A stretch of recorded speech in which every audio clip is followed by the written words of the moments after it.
पहलगाम में बीते 22 अप्रैल को आतंकी हमला। सैलानियों से धर्म पूछ कर हिंदुओं की बर्बर हत्या पूरी दुनिया को झकझोर कर रख दिया। पूरी दुनिया इस आतंकी हमला का जवाबी कार्रवाई की प्रतीक्षा कर रहा है। जिन आतंकियों ने ये बर्बरता किया उनकी पहचान पाकिस्तान के नागरिक के रूप में किया गया है, जिसमें उनके नाम क्रमशः आसिफ फौजी उर्फ मूसा जो पाकिस्तान आर्मी का कमांडो है, दूसरा सुलेमान शाह उर्फ यूनुस और तीसरा अबू तलहा उर्फ आसिफ है जो लश्कर के आतंकी है। इस घटना पर प्रधानमंत्री नरेंद्र मोदी ने देशवासियों को विश्वास दिलाया कि अब इन आतंकियों को मिट्टी में मिलाने का समय आ गया है। इनको और इनके आकाओं को कल्पना से परे सजा दिया जाएगा। भारत सरकार ने तत्काल बड़े कदम उठाते हुए पाकिस्तान का हुक्का पानी बंद कर दिया। चारों तरफ सीमा की नाकेबंदी कर दी गई, लेकिन अभी तक आतंकियों के घर में घुसकर सैन्य कार्रवाई नहीं होने पर लोगों ने चिंता जताई। हमारी टीम ने पाकिस्तान पर सैन्य कार्रवाई और इसी बीच जाति जनगणना के घोषणा को लेकर राजनीतिज्ञों, सामाजिक बुद्धिजीवियों से संपर्क की, जिसके क्रम में शिक्षाविद, भाजपा के कद्दावर नेता और स्वर्ण समाज पार्टी के संस्थापक डॉक्टर संजयन त्रिपाठी से मुलाकात की। उन्हें कहा कि आप देख रहे हैं यूनिवर्सल न्यूज टुडे। आतंकवादी जो कार्रवाई हुई जिसमें निशंस हत्याएं हुई, एक नहीं 28, इस पर आपकी क्या प्रतिक्रिया है? देखिए, ये बड़ा दुखद प्रसंग है।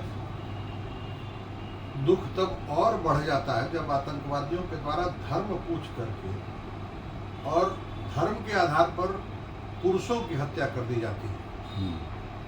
ये एक ऐसा कृत्य है जिसकी जितनी गंभीर निंदा की जाए उतनी कम है। और हत्या सिर्फ 28 लोगों की नहीं हुई है, ये हत्या 140 करोड़ जो हिंदुस्तान के नागरिक हैं, कहीं न कहीं उनके लिए एक बहुत गंभीर किस्म का संकेत है। और मैं समझता हूँ कि हमारे आदरणीय प्रधानमंत्री मोदी जैसा सशक्त नेतृत्व, उसको इस पर बहुत गंभीर किस्म का कोई कदम उठाना चाहिए। इन आतंकवादियों को सबक सिखाने के लिए हर वो कदम जो आवश्यक है, अपेक्षित है, वो उनको उठाना चाहिए। पूरा देश उनके साथ खड़ा है, पक्ष हो विपक्ष हो, सबकी यही इच्छा है कि इन आतंकवादियों की कमर तोड़ी जाए ताकि भविष्य में फिर ये दोबारा ऐसी कोई कृत्य करने की बात सोच भी न सके। बालाकोट में जिस प्रकार से सर्जिकल स्ट्राइक हुई थी पुलवामा के बाद, कदाचित उसी ढंग की कोई कार्रवाई होनी चाहिए, क्योंकि उस कार्रवाई के बाद लगभग 2 साल तक 2.5 साल तक स्थितियां ठीक थी, सामान्य थी, परंतु फिर से ये आतंकवादी सिर उठाते दिखाई पड़ रहे हैं। और ये ऐसे मानने वाले नहीं हैं। इनके लिए ये जरूरी है कि इस प्रकार की कठोर कार्रवाई की जाए। जी, पूरा देश, जैसा कि आपने कहा, पूरा देश, पक्ष विपक्ष सब एक मत है और वो आतंकियों पर कार्रवाई की बात कर रहा है। पिछला सर्जिकल स्ट्राइक भी देश ने देखा, अब देर किस बात की? और ये सवाल इसलिए भी कि आप चूंकि भाजपा से जुड़े हुए लीडर हैं। देखिए, ये एक समूह का निर्णय होता है, इसमें सेना को साथ में शामिल करना होता है। और जो हमारी केंद्रीय कमेटी है, रक्षा मंत्री हैं, गृह मंत्री जी हैं, प्रधानमंत्री जी स्वयं हैं, तो इस पर निश्चित रूप से उनकी तरफ से कोई न कोई कार्रवाई की पहल जरूर बन रही होगी। अब प्रतीक्षा करने की आवश्यकता है कि कितनी जल्दी उस पर पूरा देश प्रतीक्षा भी कर रहा है। लेकिन इसी बीच में जातीय जनगणना की बात को लाकर मुद्दे को भटकाने जैसा ही लग रहा है। आपकी क्या विचार है? अब देखिए, ये मुद्दे को भटकाना इसे ना कहा जाए, क्योंकि ये तो बहुत लंबे समय से मांग चल रही थी और विपक्ष बहुत लंबे समय से इस पर अपनी इस मांग पर अड़ा हुआ था जी, और नहीं मान रहे थे। हाँ, नहीं मान रहे थे।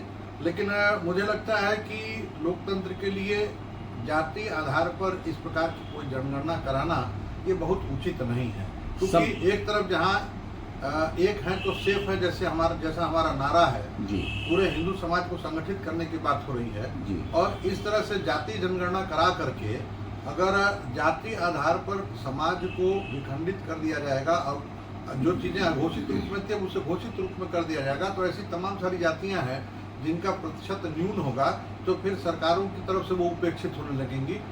हो सकता है कि जो चुने हुए प्रतिनिधि हों संख्या बल में कम होने के नाते उन जातियों पर वो ध्यान न दें, उनकी सुनवाई न करें। तो मेरी दृष्टि में तो इसकी कोई बहुत आवश्यकता नहीं थी, लेकिन अब बड़े लोग हैं, बड़े स्तर पर कुछ बड़ा सोचा होगा उन्होंने, बड़ी कोई ज़रूरत महसूस हुई होगी, इस नाते ऐसा किया होगा उन्होंने। बात फिर वही घूम के आती है कि ये महत्वपूर्ण मसला है जाति जनगणना, लेकिन यह वह समय नहीं था। यह वह समय था बॉर्डर की तरफ देखने का, टेररिस्ट की तरफ देखने का, और ऐसे में देशवासी निराश हो रहे हैं।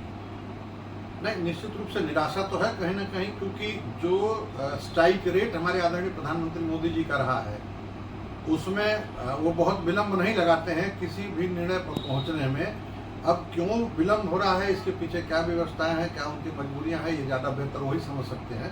लेकिन ठीक कहा आपने कि कहीं न कहीं जनता में इस बात को लेकर आक्रोश भी है और एक उम्मीद भी है कि जल्द ही कुछ इस ढंग का हो, क्योंकि 28 लोगों की जो जानें गई हैं वो हमारे हिंदुस्तान के नागरिक थे, और जो कारण बता करके वो जान लिया गया है, वो हत्याएं की गई हैं, वो बहुत गंभीर किस्म के कारण हैं। आपने प्रधानमंत्री जी की बातों पर, उनके कार्यों पर अपनी मुहर लगाई है, विश्वास व्यक्त किया है।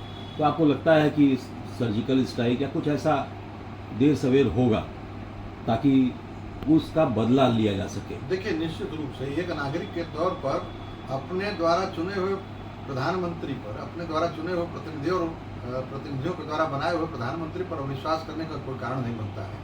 प्रधानमंत्री हमारे सक्षम है, सामर्थ्यवान है। प्रधानमंत्री ने अब तक जो भी निर्णय लिए हैं उन निर्णयों पर उन्होंने अटल रह करके उन्होंने अपनी इच्छा शक्ति का परिचय दिया है, बखूबी परिचय दिया है, और हम समझते हैं कि उन तक देशवासियों की इच्छा अपेक्षा ज़रूर पहुंची होगी, पहुंच रही होगी, और आने वाले समय में जल्द ही कुछ सुखद सुनने को मिल सकता है।